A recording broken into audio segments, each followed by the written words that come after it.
Happy New Year, everyone. This will be the first drawing of the new year. Here's a little sneak peek of the finished product. So now that we've seen how it ends, let's begin. I started this one using Molotow black liner pens. This is one of my favorite brands for fine liner pens, since they come in a wide variety of pen tip sizes. These are also very, very dark black, which I enjoy a lot. I did a pen review previously, and this is one of the top contenders. I'll put a link to that in the description. They aren't the least expensive pens, but they definitely aren't the most. I've invested in a couple of very expensive pens, and to be honest, it's nice to have these disposable ones rather than the super high-end ones. I already started this one, and I forgot to record it, so we're just going to dive into it from here. I don't really have too much of an outline in my head. I'm just kind of going off of what I want to do. I have a basic idea of the end direction. I want to use black and I want to have some gold highlights in here. So I know what I want to use. I just don't know how to implement it yet. So I'm going to build up this shape that I have pre-existing on this piece of paper. From there, I'll add in my gold. I'm still getting used to my new camera, and the focusing is going to get better about halfway through this video, maybe a little bit sooner than that. But for the beginning, it's going to try to focus on my hand and not on the drawing. I think I've figured that out now, but we'll see in future videos. This piece I want to keep contained within the borders of the page and not stray too far out, if any, beyond the edges. In the beginning here, I'm using a lot of small movements with just my fingers and not using my arm or shoulder very much. That is also in another video that I created, and I'll post that link in the description below. This is one of the two basic shapes that I created a tutorial on as well. So that right here I am using more of a crescent shape, and this is kind of a tough angle because I am pushing and then pulling the pen across the paper, which can leave some little jumps and can kind of distort the pattern if you're not careful. So you have to kind of feather this across the paper. I somehow almost always end up with one of these little tails at the end in every one of my drawings. I don't know exactly how I do it or why I do it, but I seem to end up with one of these little tails, these little fishy tails. I believe I started this piece on December 11th or 12th, so it's been a little bit since I've finished this one. The holidays are always a little bit more difficult for me. I've worked in retail for the last 10 years, and this is the first year that I haven't been in retail. So I'm giving myself the space and time to just relax and not do too much of anything. And as of today, when I'm recording this will be my first quote-unquote real day back to work, which is January 5th. I was really generous with the time and space I gave myself, which was almost a month, and it was oh so necessary. I'm still in the retail business. I'm still fabricating jewelry. I'm just not doing it at the same location I was previously, the last 10 years. So it's a new adventure for myself. It feels great, and I am very excited, and at some point I will be doing some jewelry videos as well. Looking back at this drawing, right about here is where I started to dislike it, and this is always a hurdle that I run into. At some point during the creative process, I start not liking my piece, and it's something that we all experience as artists, I'm sure. I know I'm not alone. And it's something that I just have to work a little bit more and take my time, and I know eventually I'll start liking the piece again. Oftentimes when I start disliking a piece, I will rotate it to get a different perspective, or I'll walk away for a little bit and come back and look at it with fresh eyes. A little snack or something will often change my mood or my vision towards it. And as someone with ADHD, it's important to take little breaks, get away, do other stuff, have a movie on that I can distract myself with for a little bit, or have a book playing in the background. Just little things like that can really help bring myself out of that drawing hate that disapproval towards my own piece. Because who wants that? I don't want that. I want these pieces to be a way for me to express myself and get these emotions out and just enjoy my time and be at peace with myself. In fact, during this stretch right here, you can see me pause and spin my pen around a little bit, and that's me looking up and paying attention to a movie that I have on in the background. It's just a really good way to distract myself for just a moment to get my head clear. Right about here, it's been probably about 45 minutes of actual drawing, and I've cut so much out of this that we only see a few minutes.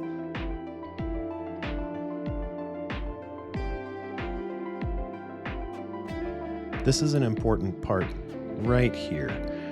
So as I'm drawing, I'm going to split my pattern up. I'm going to make a big pattern, and then I'm going to split it up into two smaller patterns. And that's something that I've had some questions on. How do you get more movement out of a piece? How do you make something look more wave-like water, or something with more movement?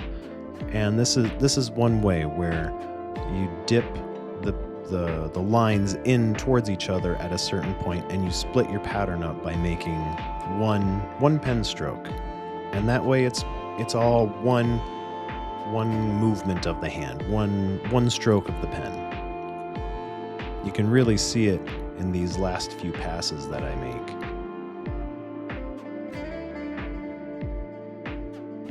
Starting all the way up beyond where we can see, and then dipping down right there and touching, and then back down to one solid spot. And I always go back in and fill in little bits at the end of the pattern where things kind of get a little bit more choppy. This is on my list of things to do as a full tutorial video. And I think in the next couple of months I'll be hitting more on those topics that people have suggested over the last year. I'm going to do a little bit of self-promoting here. I have a website. There's some stickers and a couple other prints, and I believe an original or two that are up on my website currently. The link is in my bio. You can just click on my link tree and my website will be top one there. I also have a GoFundMe. It's to get me through this beginning period after switching from working full-time to being a full-time artist. I don't intend on making all of my money from there. It's more or less just to get me a little extra income to be stable for the next couple of months. If nothing else, just going and checking out my website is plenty. It gets the views up, which gets it into the algorithm on Google, and so on and so forth. And don't forget to like and subscribe if you enjoy this video and this process. I've been working on revamping my Patreon account, so that I will post more about in the future.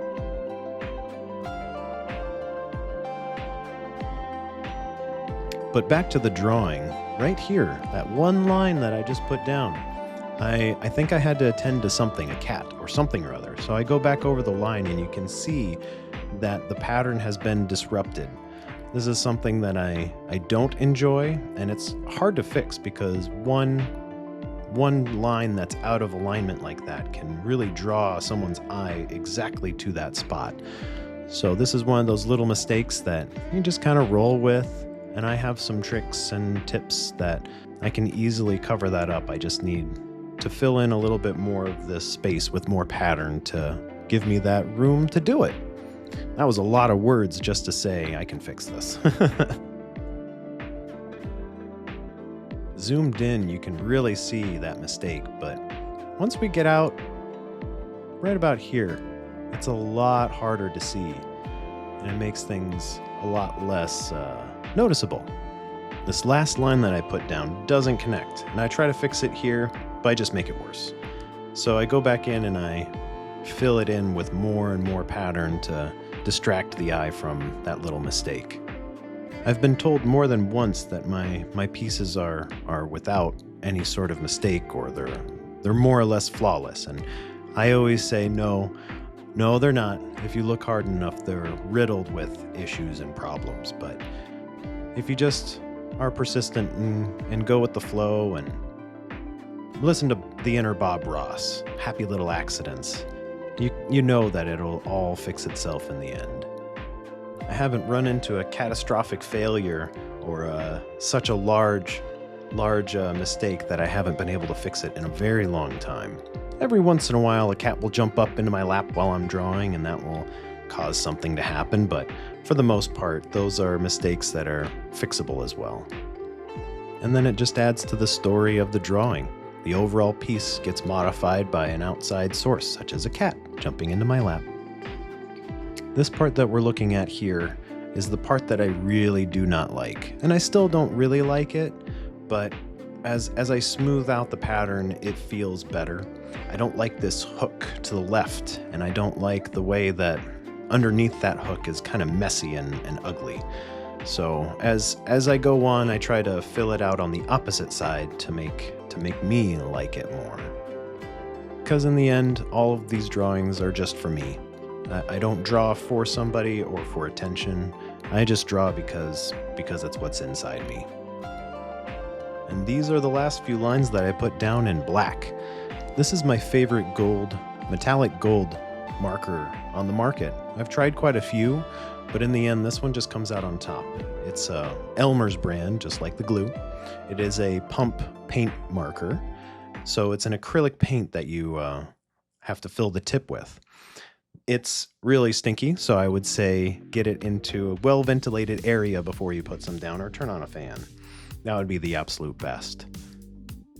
I want it to look like the gold is going underneath the black on top.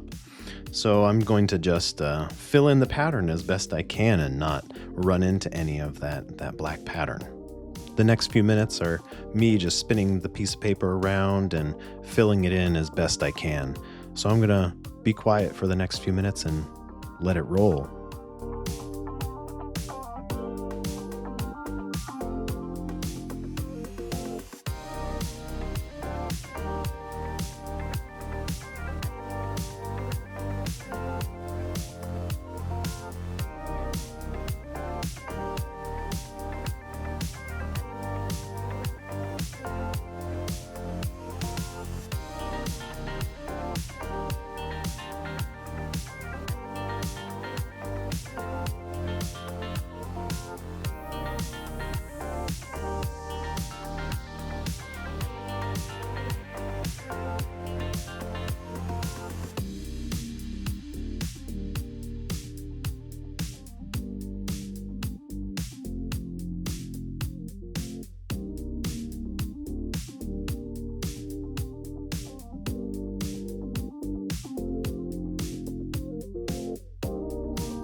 Don't forget to go look at my website, check out all the other social medias that I'm part of, my Patreon if you feel like it, as well as my GoFundMe.